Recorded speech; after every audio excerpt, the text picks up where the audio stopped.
अस्सलाम वालेकुम dear students. आज हम करेंगे एक्सरसाइज 13.4 का क्वेश्चन नंबर 1। क्वेश्चन नंबर 1 क्या है? A drinking glass is of the shape of a frustum of a cone of height 14 centimetre.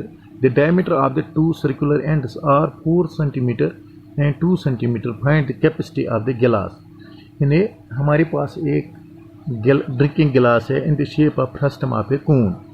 पहले मैं आपको बताऊंगा फ्रस्टम का कोन क्या है। फ्रस्टम ऑफ ए कोन क्या है? देखो, अगर हमारे पास एक कोन है, इस तरीके से ये कोन है, ये देखो ये कोन है। अगर इस कोन को हम यहाँ से कट करेंगे, देखो अगर हम यहाँ कट करेंगे इसको, तो इसके दो पोर्शन बन जाएंगे। एक तो कोनिकल पोर्शन, ये देखो जो अपर वाला पोर्शन है, ये अपर वाला पोर्शन, ये कोनिकल शेप है। और दूसरा पोर्शन जो है, जो यहाँ है, यहाँ से यहाँ तक इस तरीके से।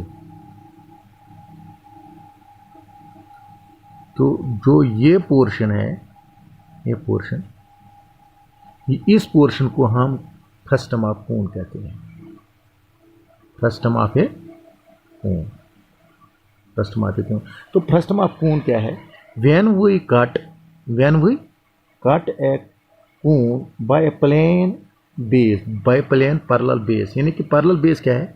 यानी कि इसको हम इस जो यहाँ इसका टॉप है, कोन का टॉप, इस बेस के पैरेलल, यानी कि बराबर इस कोन को हम कट करेंगे। यानी कि जो ये बेस यहाँ बनती है, यहाँ वो बेस और ये बेस आपस में पैरेलल होनी चाहिए। यानी कि हम इस तरीके से इस कोन को कट नहीं कर सकते हैं, मैं बताऊंगा। यानी कि इसका मतलब क्या है? कोन को हम इस तरीके से भी कट करते हैं, इसको इस तरीके से भी कट कर सकते हैं। तो इसको जो ये पोर्शन फिर बन जाएगा इस तरीके से। यानी अगर इस तरीके से पोर्शन बन जाएगा तो इसको हम फ्रस्टम नहीं कह सकते हैं, इसको हम फ्रस्टम नहीं कह सकते हैं। जो ये बेस और ये बेस है, ये पैरेलल होनी चाहिए, ये पैरेलल होनी चाहिए। वही when a cone is cut off by a plane parallel base, the portion of the cone between parallel bases, between end of the base of a cone is called the frustum of a cone, is called the frustum of a cone. And when a cone is cut off by a plane parallel base, the portion of the cone between plane end and the base of a cone is called the frustum of a cone. यानी कि जिस portion को हम कोन, frustum of a कोन कह सकते हैं। तो यानी इस अब जो ये बन जाता है, इसके दो सर्कुलर एंड्स हैं। ये देखो सर्कुलर एंड्स है, यानी दो बेसेस है। एक तो ये बेस है और दूसरा तो ये बेस है। अब तो इसके दो रेडियस होंगे, एक तो बड़ा और तो दूसरा छोटा। तो इस तरीके से इसको हम फ्रस्टम ऑफ कोन कह सकते हैं। तो यहाँ बात चल रही है ड्रिंकिंग गिलास। तो जो ड्रिंकिंग गिलास है वो इस शेप का होता है। ये देखो इस शेप का होता है, ये देखो। यानी कि इसकी शेप और इसकी शेप बिल्कुल एक जैसी है, यानी कि इसको हम फ्रस्टम कहते हैं। यानी कि ड्रिंकिंग गिलास है, इसकी हाइट जो है वो कितनी है? इस तरीके से, ये हाइट इस तरीके से है सेंटर में। तो इसकी हाइट क्या है? 14 सेंटीमीटर। और डायमीटर इस कोन का क्या है? देखो यहाँ दो डायमीटर है, 4 सेंटीमीटर है, 2 सेंटीमीटर। यानी कि जो यहाँ है ये 2 सेंटीमीटर है, वो यहाँ से यहाँ तक, और यहाँ से यहाँ तक कितना है? 4 सेंटीमीटर। यानी इसका अपर जो इसका बड़ा पोर्शन है ना, यानी कि टॉप का, वो 4 सेंटीमीटर है सर्कुलर एंड, और ये लोअर वाला 2 सेंटीमीटर। यानी बॉटम इसका 2 सेंटीमीटर है और जो इसका टॉप है उसका डायमीटर 4 सेंटीमीटर है। तो इसकी हाइट क्या है? 14 सेंटीमीटर। तो यहाँ हम सॉल्व करेंगे यहाँ क्वेश्चन। ये देखो गिवन क्या है, यहाँ हम लिखेंगे diameter of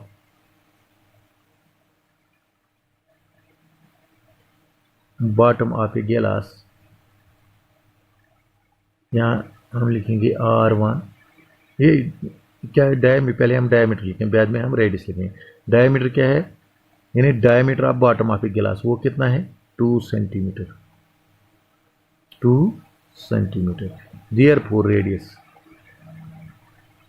रेडियस को हम R1 से, क्योंकि इसमें 2 रेडियस है, हम इसको R1 से डिनोट करेंगे, तो ये है 2/2 दैट इक्वल टू 1 सेंटीमीटर। इस तरह हम लिखेंगे diameter of top of the गिलास।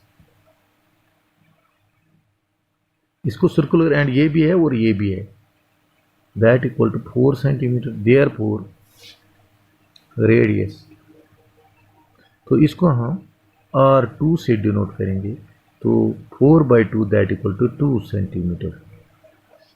तो हाइट ऑफ गिलास क्या है, हाइट ऑफ गिलास, हाइट ऑफ गिलास क्या है 4 centimetre, 14 centimetre. Therefore volume of, volume यहां मैं लिखूंगा, हमें क्या बताना है, find the capacity of the गिलास। यहां मैं लिखूंगा capacity,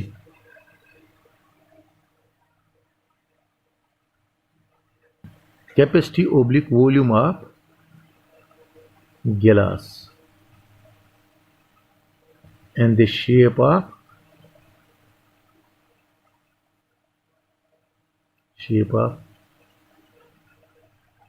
frustum of a cone, यानी कि किस शेप में है, फ्रस्टम ऑफ ए कोन, जो मैंने यहाँ आपको बताया। यानी कि ये पोर्शन जो है ये फ्रस्टम ऑफ ए कोन, ये इसको हम फ्रस्टम ऑफ कोन है। जो गिलास है इसकी शेप भी इस जैसी है, इसीलिए हमने यहाँ लिखा है कैपेसिटी यानी volume of a glass in the shape of frustum of a cone, यानी कि गिलास जो है ये किस शेप में है, फ्रस्टम ऑफ ए कोन। तो इसका जो वॉल्यूम निकलता है वो किस तरह निकलता है, देखो हमें पता है कि वॉल्यूम ऑफ कोन जो है वो किस तरह निकलता है, 1/3 पाई आर स्क्वायर एच। तो यहाँ जो है, यहाँ रेडियस 2 बार है, तो इसको हम लिखेंगे 1/3 पाई, यहाँ मैं लिखूंगा R1 square plus R2 square plus R1 into H, यानी 1/3 पाई आर स्क्वायर एच हम लिख सकते हैं कोन का value 1/3 pi R square H. तो यहाँ हमने पाई लिखा, 1/3 हमने लिखा है, पाई भी लिखा है, और जो ये R है इसमें 2 रेडियस है ना, R1 और R2। तो यहाँ हमने लिखा है R1 स्क्वायर और R2 स्क्वायर, यहाँ R1 plus R1 square plus R2 square plus R1 R2 into H. तो इस तरीके से हमने ये, इस तरीके से हम ये निकाल सकते हैं। 1/3 और पाई जो है वो 22/7 के बराबर है, और R1 जो है वो क्या है 1। तो यहाँ हम लिखेंगे इस तरीके से, R1 कितना है 1 स्क्वायर प्लस R2 किसके बराबर है 2 के बराबर, तो 2 square plus R1 R2 that equal to 1 into 2। और यहाँ हम लिखूंगा h का वैल्यू, h कितना है 14, तो यहाँ लिखेंगे हम 14। तो इसको हम सिंप्लीफाई थोड़ा करेंगे, ये होगा 21 इंटू 1 हो गया 22 इंटू 1 हो गया 22, 3 इंटू 7 हो गया 21। तो यहाँ हम लिखेंगे 1 स्क्वायर हो गया 1, 2 स्क्वायर हो गया 2 2 जार 4 इंटू 1 इंटू 2 हो गया 2 इंटू हो गया 14। तो इस तरीके से 22/21, 1 प्लस 4 हो गया 5, 5 प्लस 2 हो गया 7, तो इंटू 14, तो 7 1 जार 7 3 जार। तो यहाँ हम लिखेंगे 22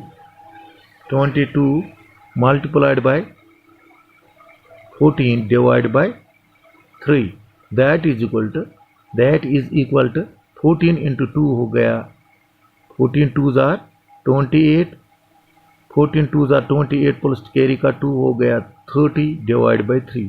तो अगर हम इसको इस तरीके से करेंगे, मैं आपको यहाँ दिखाऊंगा। अगर हम 308 को हम किससे डिवाइड करेंगे, 3 से, ये देखो 3 1 जार 3, तो यहाँ क्या निकलेगा 0। तो हम इस 0 को यहाँ डाउन करेंगे, तो इस 0 को यानी 3 को किससे मल्टीपल करेंगे तो ये 0 बनेगा। तो टर्न है ना इस 0 की, तो इस 0 को हमने नीचे लाया, तो इस 3 को किससे मल्टीपल करेंगे ताकि 0 हो जाएगा, तो इसको 0 से मल्टीपल करेंगे। 0 3 जार 0, तो फिर किसकी टर्न है 8 की, तो 8 को हम यहाँ लाएंगे। 3 2 जार 6, तो यहाँ क्या निकलेगा 2, 8 में से 6 निकालेंगे तो 2, तो ये किसके बराबर होगा, ये होगा यहाँ, ये क्वोशंट है, क्वोशंट को हम इस जगह लिखते हैं 102, तो यहाँ जो रिमाइंडर है वो हम यहाँ लिखते हैं, तो डिवाइजर को यहाँ लिखते हैं, तो यहाँ इसको हम यहाँ सेंटीमीटर क्यूब लिखेंगे। तो इस तरीके से हमने इसका वैल्यू निकाला, क्योंकि इसका जो आंसर है वो इसी तरीके से मैथ का है। हम इसको इस तरीके से भी लिख सकते हैं। अगर हम डेसिमल में भी इसका वैल्यू निकालेंगे तो हम सीधा करेंगे किसके, 308 को हम डिवाइड करेंगे किससे 3 से, तो क्या निकलेगा 102.6। तो ये भी इसका आंसर होगा, ये भी इसका आंसर होगा, बिल्कुल इसमें कोई बात नहीं है, तो हम लिख सकते हैं। लेकिन इसका आंसर जो है वो इस तरीके से है, इसीलिए हमने यहाँ इस तरीके से लिखा है। देखो ये 14, ये देखो 13.4 है, तो हमने आंसर इस तरीके से रखा है, क्योंकि मैंने सोचा है कि हो सकता है स्टूडेंट को कन्फ्यूजन होगा कि इसने इसको ऐसे क्यों लिखा है, तो इसका आंसर, वरना हम इसका आंसर यहाँ इस तरीके से भी लिख सकते हैं। यानी कि 308 को हम डिवाइड करेंगे 3 से, किस 3 से, इस 3 से, यानी 308 को हम 3 से डिवाइड करेंगे तो आंसर निकलेगा इसका 100, ये देखो 102.6, तो 102.6 है ना, तो हम 102.7 यहाँ लिख सकते हैं सेंटीमीटर क्यूब। तो इस तरीके से भी इसका आंसर हम लिख सकते हैं, ये भी इसका आंसर है, तो इसमें कोई फ़र्क नहीं है। मैंने आपको यहाँ डिवीजन भी दिखाया किस तरीके से इसका जो ये निकलता है, यानी कि 102 होल ऑफ 2/3 सेंटीमीटर क्यूब, ये इसका वॉल्यूम है, यानी कि कैपेसिटी ऑफ गिलास is equal to 102 whole of 2/3 centimetre cube, ये इसका आंसर है। बिल्कुल इसी तरीके से ये क्वेश्चन करना है। तो मुझे उम्मीद है आपको अच्छी तरह से समझ आया होगा।